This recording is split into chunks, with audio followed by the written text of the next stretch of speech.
Total Access. Total Access. With Simon Morrigan. Do you worry in your job that you might go bald? We are, yeah. We're at 30 now. If we get to 35 or 6, you'll probably be alright. If we get to 35 or 6 and still have your hair, you have a good chance of keeping it. We're actually blessed, lads, in fairness, that 1 in 4 of us aren't absolutely completely bald. Like, I would agree.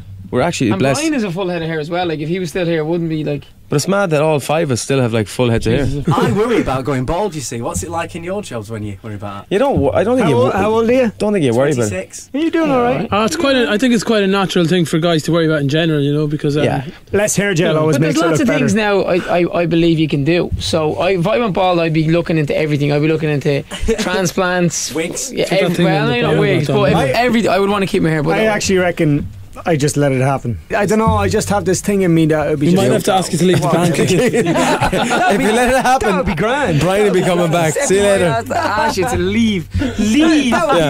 Hey, Baldy, leave the band. Imagine. Now, I saw you talking on TV once, guys. You were saying that Simon Cowell had seen you on TV, and if he thinks you're putting on weight, he'll actually get in touch with you and actually say, guys, you're looking a bit podgy. He told Shane one day. He actually rang me up when it was on the 3rd album. I'll never forget it. I was at home and he rang me up and goes, You need to lose some weight. No. He says, hey Shane. I was like, I was crack, Simon. He goes, I was watching TV today. You're looking a bit fat, kiddo. You're looking a bit fat, kiddo. And I was like, I literally went on the diet and lost about 3 stone in about 2 weeks. It was 7 or 8 years ago, but it definitely caught me on a bit. I definitely lost a bit of weight and started getting my act together. He needs to call you again. Go on, your next question.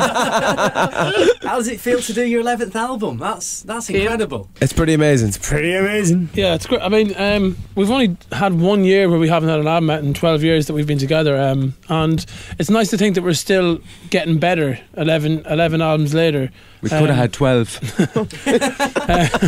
Anyways, you know, it's like a lot of people at this point in their career could just be going through the motions, but I think we've actually had a bit of a revival, a rebirth. We took a year off 2 years ago, and I think we're kind of very fresh now, and I think we're going places that we've never gone before. Yeah. Shane, you just finish off every sentence there. I know, I just do so it. basically, I went down the road and I bought a bag. Sorry. What's the joke about the 12th album? Yeah. Shane thinks he's funny and he just said some random thing. We had a year off in 2008. Mark wanted to visit all the foreign countries and we took a year off. No, it wasn't Mark. Mark suggested that we all go and find ourselves. And in hindsight, I know exactly where I am. I didn't suggest you to find yourself. You know exactly who you are. There was a bit of a comment there. You know exactly who you are. There's something there. I don't get it. You know exactly the type of person you are, is what he said. Anyways, who gets the most abuse? Because you're always giving each other abuse. Who takes the most stick? Everybody gets it. I get a bit of it. I'm getting a bit of it lately. The last week or two, the boys are giving me a bit of stick. All the girls that are queuing up for you guys outside. Come on. Which track on the album Gravity are they going to love the most, do you think? I think a song called Beautiful Tonight. Well, it's my personal favourite at the moment. That's because of Simon's, is it? No, that's what happened to you. That's what you do. You turn when somebody tells you. Do you hear me? Don't bite back. Just take it on the Just take it, man. Just take it. I have been listening to our album the last 2 days, and that is my favourite song. Your favourite song? That is my favourite song on the album. It's up in my top 5. Like on stage at the arenas, do you ever get bored of these huge venues? No, not at all. I don't think so, no. It's very hard to get bored of a live audience, you know, especially when they're screaming their heads off for 2 hours at you. But, you know, obviously you'll have off nights, you know, you have nights where you're not feeling great, or you might have a hangover, or you might be sick, or usually one of us gets sick on the tour at some stage. I've never been sick on tour. Keane's never got sick, actually. For the record, it's the first time I ever heard Shane admit that he potentially may have the odd off night. No, I was on about as a band we have off nights. I've never had an off night, but I know you do it. You do it. Have you ever been sick into a bucket on the side of the stage before you went on? No, I actually never got sick. I had the bucket there, but I didn't use it. But I was very sick from drink twice. Very sick twice. Once last year, Newcastle in Glasgow. 1999. No, it wasn't Newcastle. Where was it? Sheffield. No, it was Sheffield.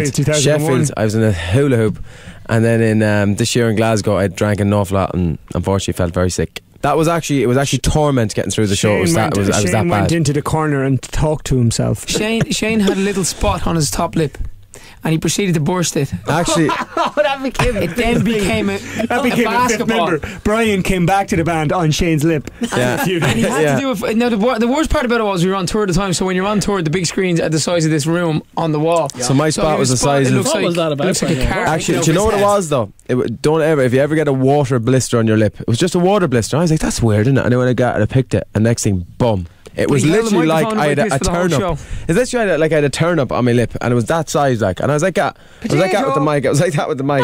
Shane, didn't you get one of them on the top of your nose as well one time? The first tour. That was a proper What's spot. going on? Would you get a water blister on your nose as well? No, I never got a water blister. That was a spot, Nicky. Right, who got burnt in the cheek? Did you never get a spot? Actually, very rare to be honest. Mark, you do know, and you get the odd one. They're dingers. Mark, Brian burnt my face with a cigar. That's right. I knew it was He had a something. cigar in his mouth and he hugged me and went right in my cheekbone. And we were doing a photo call the next day for MTV, and I'm wearing a pair of ugly glasses. And the reason why I'm wearing the glasses in them photographs, if you Google it or whatever, is because I actually have a cigar burn on my face. We go crazy and we have a laugh, and we've enjoyed the 12 years. crazy. We do fight like hell as well, though. Do you? Well, argue, not fight. No. He's a proper little bitch. It's a bitchy fight. We love having a bitch. This is what starts it. Have you ever fallen out majorly and someone else people had haven't to- talked for a couple of weeks and it's, or days. A couple of anyway. weeks. No. Days definitely. Days, No. 2 days. I can't max, hold a it day longer. max. A day or two, and then you have to I text him. remember me and you falling out for at least a week. Yeah, because you're extremely stubborn. No, I and wasn't. He's extremely stubborn. Yeah. What was that about again? By the I way? don't know, but Louis made you apologise to me. What was it about? Happened in America. Oh yeah, I remember what it was about. Yeah. Does Louis think you're like a bunch of kids? I did need to apologise that day. I was very out of order. I'll take it. I'll take that. Early days is different. Yeah, Yeah, we that was literally early killed days. each other in the early days. Last week I had to get my car MOT'd and I had to replace the bulb in the front of it. Do you guys ever get a chance to do anything like that? I brought Do you know- my car to get MOT'd last 3 weeks ago. Well, not in the car, but I fixed a stairgate at my house last night before I flew out of Ireland. So you get your hands Baby dirty. stairgate. Yeah, absolutely. You know, we actually get more pleasure than you'd Handy imagine manny out of doing the simple have a kind of day-to-day screwdriver? house Did you have chores. to- I love cleaning. No, I have a tool Do you? I love cleaning. I swear to God. Is it an OCD kind of level cleaning? No, I do get a bit obsessive though when I'm cleaning the kitchen and sitting. I have to. I keep going. Then all of a sudden, He does it in an apron and a little mini skirt. Have you ever Very done anything cute. stupid High heels. in the house? When you're cleaning? Have I end? High heels What in do his you wife's bikini. We were having people over for dinner about 3 months ago. What was that about? Said you do it in high heels in your wife's bikini. The thing is, I can picture you doing it. I don't mean I believe you would do it, but I'm saying thinking about that is like disturbing And I image. put it up live on the net. Like you want in Desperate Housewives. Cherry. What does it feel like when you make a woman faint, by the way? Because that will probably never happen to me in my life, but it's happened a few times for you, hasn't it? It has. It's a bit freaky, to be honest. Happens to you quite regularly, Shannon, doesn't It happens to me a lot, in fairness.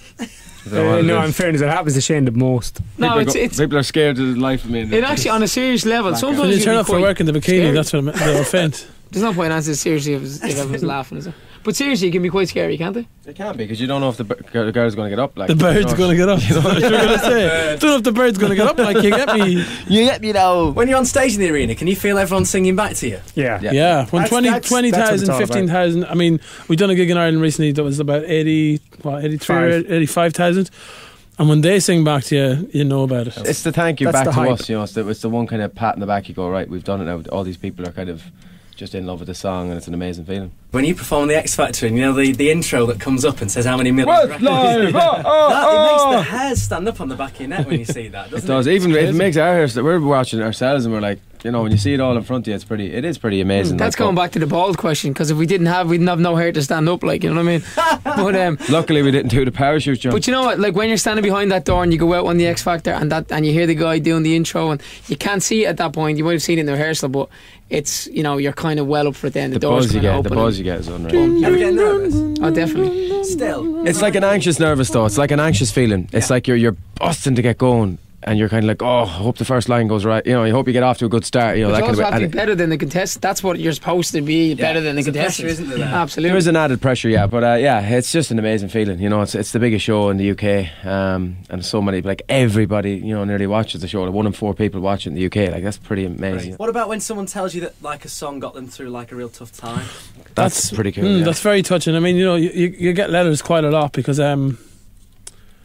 well, a lot of our songs, they say that Westlife are very popular at weddings and funerals. So, you know, they're two of the most extreme kind of both happy or sad days of people's lives. So, quite a lot of the time, we'll get people talking about, you know, literally that our song was at a funeral, which is, you know, the worst day of people's lives, and then weddings, which is the best day. It's kind of, it's nice, but it's pretty intense sometimes. You know, you just kind of, I don't know, you just kind of go, oh, that's Embrace cool, it. and then move on. Embrace it, yeah. Because I suppose you could get quite quite touched. Yeah, you can't sort of let it touch it too much. Sometimes you do, to be honest. Sometimes a certain story you get very sad letters. Touch you in a certain way. I remember back on the very first tour we did, there was a young dad that came down to the show and he'd lost his young son, being knocked down. And his favourite song was My Love, and that was pretty hard. We'd done a meet and greet, met the dad, and we actually brought his brother up on stage and sang the song with his older brother. Yeah. And the dad was down in the pit, literally in ribbons, crying, like, you know. So yeah, that type of stuff is like, you know, that's the type of stuff that really kind of gives you the shivers, because it's heavy, isn't it? It's really heavy that's stuff. Just, you know, for anybody to lose their son. Like, I mean, Jesus. If there's something there that, you know, you give people to hold on to, a memory via song. Music genuinely does. We actually, where we made our video, the video for Safe, it was in a neurological hospital for neurologically damaged or people with brain damage, essentially. Yeah, and basically the guy was telling us that they have got a full-blown section that's dedicated to sound research therapy, in sound therapy and music therapy, so using music. And, you know, you'd expect it to be like, you know, kind of classical music and stuff, but they said that, you know, down from the Spice Girls, and he said our music was in some of the triggers kind of memories and stuff for people. You know, it's like it's a very powerful thing. You know, I mean, there's certain songs if I hear now, it'll literally bring me back to being in the room on a certain day, certain smell, certain everything. Yeah. It's a very powerful thing. It's something that the brain understands on a different level. You know. Total Access with Simon Morrigan.